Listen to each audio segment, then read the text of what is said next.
News মিডিয়ার সারাদিনের প্রধান খবর কালবেলা 3 দিনের রিমান্ডে দিলীপ কুমার আগারওয়াল। মাগুরায় ওসিকে প্রত্যাহারে ছাত্রদের আলটিমেটাম।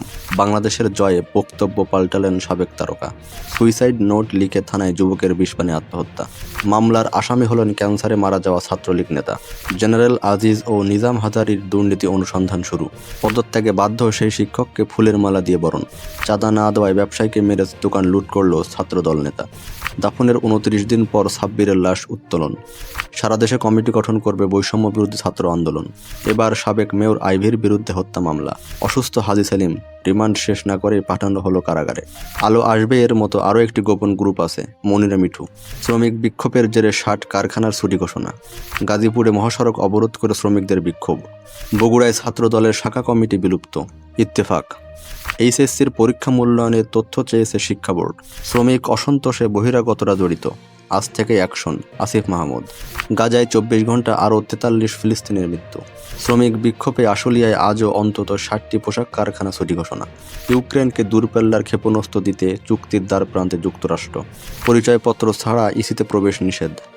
নতুন কর্মসূচি দিল বৈষম্য বিরোধী ছাত্র আন্দোলন।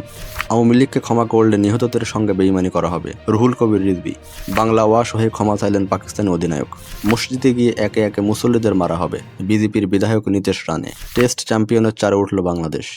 ছাত্র হত্যার মাস্টারমাইন্ড শতাধিক পুলিশ সদস্য। ভাইয়ের সঙ্গে আর দেখা হলো না স্বর্ণার। ফেরত দেওয়া হলো বিএসএফের গুলিতে নিহত স্কুল ছাত্রীর লাশ। অপরাধ মামলায় পুলিশ কর্মকর্তা কাফি রিমান্ডে। একদিন সেনাবাহিনীর কাছে ছিলেন সাবেক আইজি মামুন। চোর স্কুলের জন্য বিখ্যাত হয়ে উঠেছে মধ্যপ্রাচ্যের 3টি গ্রাম। 7 দিনের রিমান্ডে সাবেক আইজিপি শহীদুল। দৈনিক নয়া দিগন্ত। সরকারি অর্থের সর্বোত্তম ব্যবহার নিশ্চিত করার নির্দেশ ডক্টর ইউনূসের। শেখ হাসিনা কাদের সহ 80 জনের বিরুদ্ধে 2টি হত্যা মামলা। সচিবালয়ের সামনে আনসারের হামলায় শিক্ষার্থীর বাবার মৃত্যু। শ্রমিকদের ইন্ধন দিচ্ছে আওয়ামী লীগ, আজ থেকে অ্যাকশন, আসিফ মাহমুদ। অপরাধীকে ক্ষমা নয়, বিচার করা হবে, রিজভী। দেশটা তোমার বাপের নাকি গানটা গেয়ে গ্রেফতার হলেন মুসলিম গায়ক। রেকর্ড ছাড়িয়ে খেলাপি ঋণ এখন 2,11,000 কোটি টাকা। মামুন 8 আর শহীদুল 7 দিনের রিমান্ডে। শান্তর পরবর্তী টার্গেট ভারত। দুর্গাপূজায় এবার ভারতে ইলিশ যাবে না।